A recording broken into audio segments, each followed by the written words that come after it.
O enigma do livre-arbítrio. Quem realmente comanda nossas escolhas?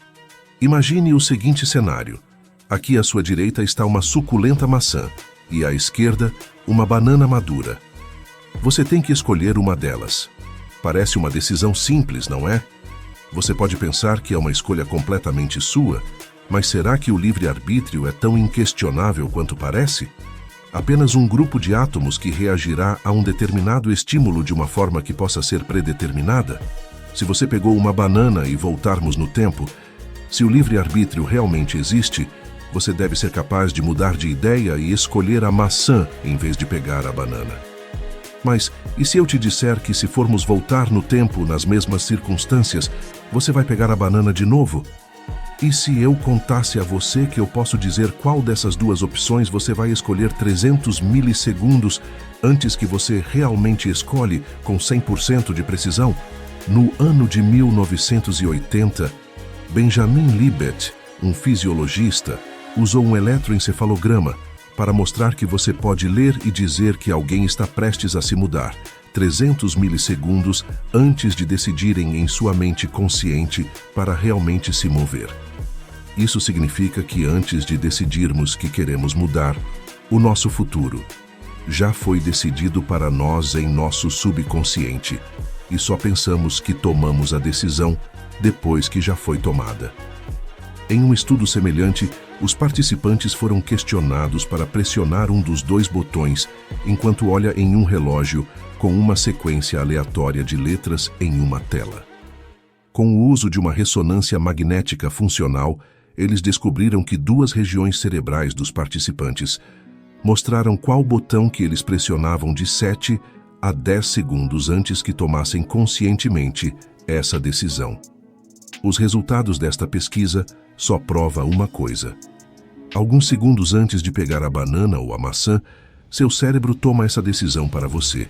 É depois que essa decisão foi tomada no fundo do seu subconsciente que o seu cérebro se torna reativo. Aí tomamos consciência disso e nos convencemos de que estamos no processo de tomar essa decisão. Porque o cérebro é como o coração. Não nos diz o que fazer, apenas faz. Então, na realidade, conscientemente tomar uma decisão, a experiência que chamamos de livre-arbítrio, é na verdade uma ilusão. É simplesmente uma visualização de eventos que o cérebro já se pôs em marcha. Ele diz a você o que o cérebro decidiu fazer. Desde que a sociedade foi criada, nos impôs o papel das influências circundantes na nossa tomada de decisão. Com expressões idiomáticas como "é preciso uma aldeia para criar uma criança" e "você é o produto do seu ambiente", nós compreendemos que, em grande escala, a nossa educação, nossos pais, a sociedade em que crescemos, todos influenciam o nosso processo de tomada de decisão. Nós sofremos influência do meio em que vivemos. Se alguém nasce religioso, não é loucura pensar que será religioso por toda a vida. Dando um passo adiante, coisas como genética também desempenham um papel enorme em nossas escolhas. Charles Darwin e a teoria da evolução traz a ideia de que, se as espécies realmente evoluem, então coisas como inteligência devem ser hereditárias.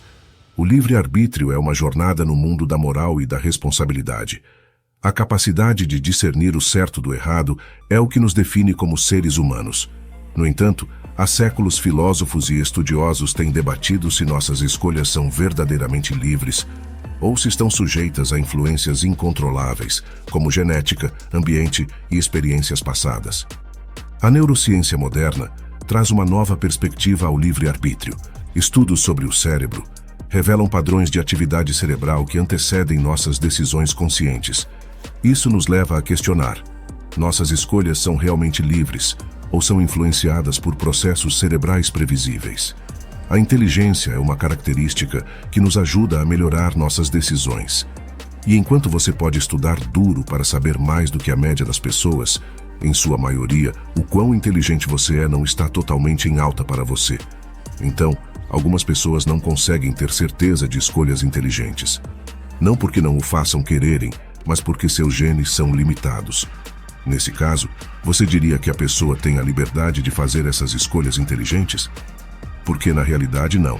Se os destinos são predeterminados por seus genes.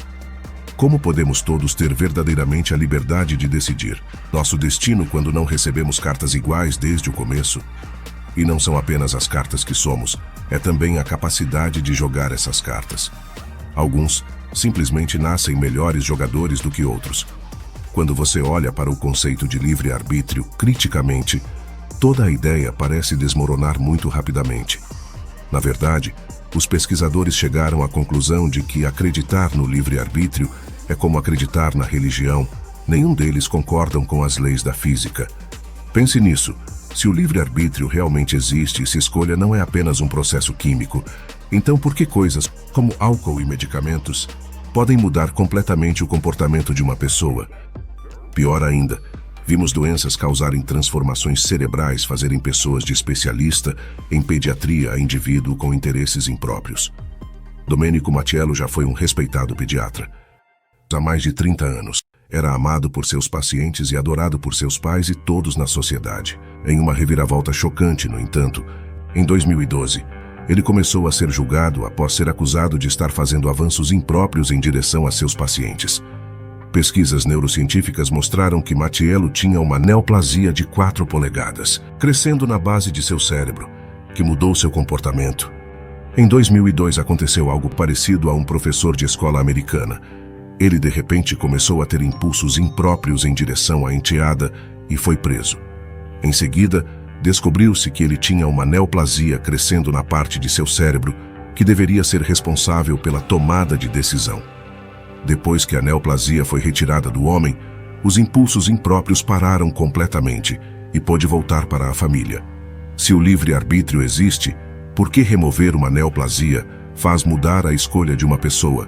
É então possível que, alterando a química do cérebro ou composição física, podemos completamente mudar as crenças e as ideologias de uma pessoa e escolhas sem a pessoa ser capaz de fazer qualquer coisa sobre isso? Nos anos mais recentes, os advogados passaram a utilizar exames de ressonância magnética para ajudar a defender o caso de seus clientes. Com pesquisas neurocientíficas comprovando que neoplasias cerebrais e mau funcionamento fazia com que cometessem seus crimes, é difícil argumentar contra. Porque se não tivessem a liberdade para escolher outra coisa, então por que faria você lhes dar o castigo mais pesado para ações que eles não poderiam fazer nada sobre? Brian Dugan enfrentava pena capital no estado de Illinois depois que ele se declarou culpado por crime contra a menina de 10 anos. No entanto, exames de ressonância magnética revelaram que ele tinha disfunções mentais que afetavam seu processo decisório.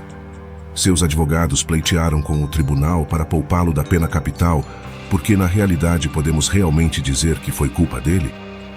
Se disfunções em seu cérebro levaram ele para fazer o que ele fez, aí ele não tinha o livre-arbítrio para tomar uma decisão melhor.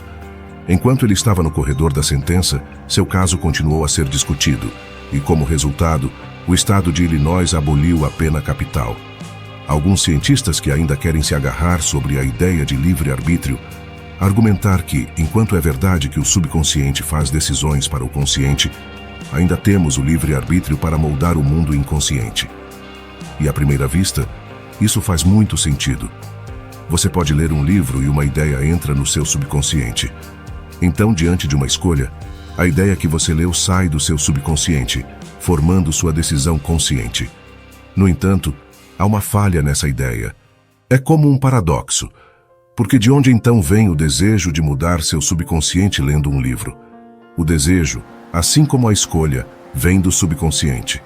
Portanto, uma consciência. O esforço para moldar seu subconsciente é, na verdade, um esforço subconsciente para mudar seu consciente. O maior obstáculo é a ideia de liberdade.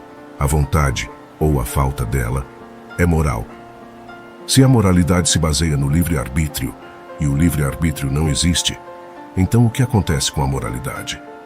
O que acontece com todas as outras instituições criadas pelo homem que foi concebido em torno da ideia de livre-arbítrio? Ao se depararem com questões como essas, muitas das pessoas caem imediatamente numa armadilha do fatalismo. Fatalismo é a ideia de que somos completamente impotentes no jogo do universo. As pessoas que pensam assim acreditam na ideia de que não estamos completamente no comando do nosso destino, ou que estamos completamente à sua mercê. é aleatório e não depende de nós. Então eles se tornam muito menos felizes e começam a relaxar em seus relacionamentos. Eles param de tentar ser boas pessoas ou defender quaisquer padrões morais. E, no geral, eles começam a ter um menor senso de realização na vida. Mas não precisamos cair nessa armadilha. Os cientistas que defendem a ideia da ausência de livre-arbítrio preferem explicá-lo filosoficamente como determinismo e não como fatalismo. Determinismo é a ideia de que todos os eventos são predeterminados pelas causas existentes. Já o que vai acontecer possa ser explicado através das leis de causa e efeito. Isso não significa que somos completamente impotentes e estamos simplesmente à mercê do que está por vir. Ele simplesmente nos dá uma maneira diferente de ver tudo o que acontece ao nosso redor. De acordo com o governo do Reino Unido, mais da metade das pessoas presas tem uma lesão cerebral. Isso não conta uma história assustadora? Entendendo o verdadeiro conceito de livre-arbítrio, nos ajuda a perceber que essas pessoas não são diferentes de nós. Eles não são seres humanos piores, e muitas vezes eles só estão lá por causa de uma combinação de eventos ruins que estavam totalmente fora de seu controle.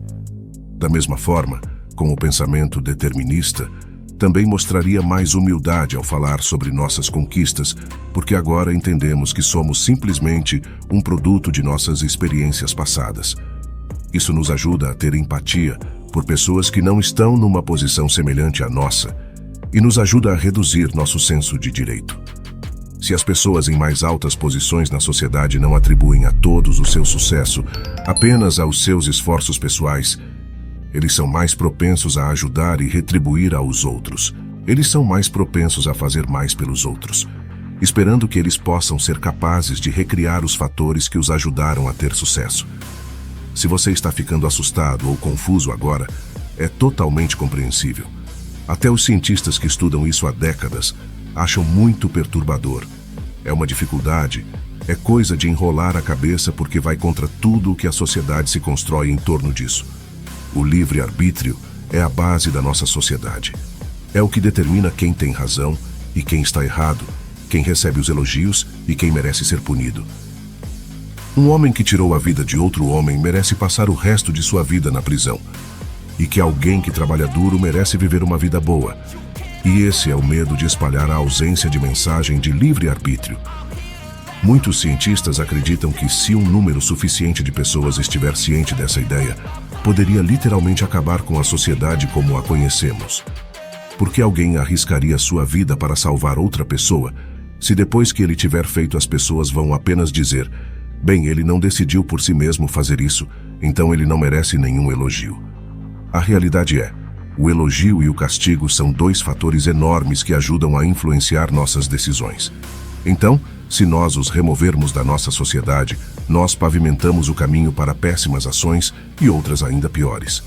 É um dilema estranho de se estar, porque embora não aceitemos, o debate entre o determinismo e o indeterminismo é o epicentro da controvérsia do livre-arbítrio. Deterministas argumentam que o universo segue leis inabaláveis, tornando nossas escolhas previsíveis, enquanto os indeterministas alegam que o acaso e a liberdade ainda desempenham um papel significativo em nossas decisões. Apesar das discussões filosóficas e científicas, nossa vida cotidiana é ancorada na crença de que temos o poder de tomar decisões. Nossas escolhas moldam nossos destinos, e essa sensação de controle nos impulsiona a perseguir nossos objetivos e aprimorar nossas vidas. Mas a verdade é que não temos livre-arbítrio. Acreditar em que fazemos é realmente muito melhor para nós. Este é o conceito de ilusionismo, que, embora o livre-arbítrio seja uma ilusão, é uma ideia que temos de acompanhar. Porque se deparou com a escolha entre a verdade e o bem, beneficia a maioria de nós para sempre escolher o bem. Então, da próxima vez que você vir um morador de rua caído na calçada, não basta revirar os olhos e julgar a pessoa. Entenda que existe uma infinidade de fatores, muitos dos quais ele talvez não tenha sido capaz de controlar, e isso fizeram com que eles estivessem onde estão agora. Seja humilde sobre o que você conseguiu, porque você tem só um pouquinho mais de inteligência em seu DNA, e você pode não ter feito aquela decisão que mudou a sua vida. Saiba que você não tem tanta sabedoria, pelo menos como você imagina ter, e você tem sorte que sua mistura de átomos fez as decisões certas. Mas o livre-arbítrio, esse quebra-cabeça que desafia a essência humana, continua a intrigar e a cativar. À medida que exploramos os mistérios que cercam o livre-arbítrio, devemos compreender que sua natureza é multifacetada. Talvez, em última análise, o livre-arbítrio não seja uma questão preto e branco, mas sim um caleidoscópio de influências complexas. Nossas escolhas são moldadas por uma infinidade de fatores, e compreender essa complexidade pode nos ajudar a tomar decisões mais informadas e a abraçar nosso senso de responsabilidade. Lembre-se de que a verdade sobre o livre-arbítrio pode ser tão fascinante quanto a própria vida, e a busca pela compreensão é a aventura que nos faz crescer.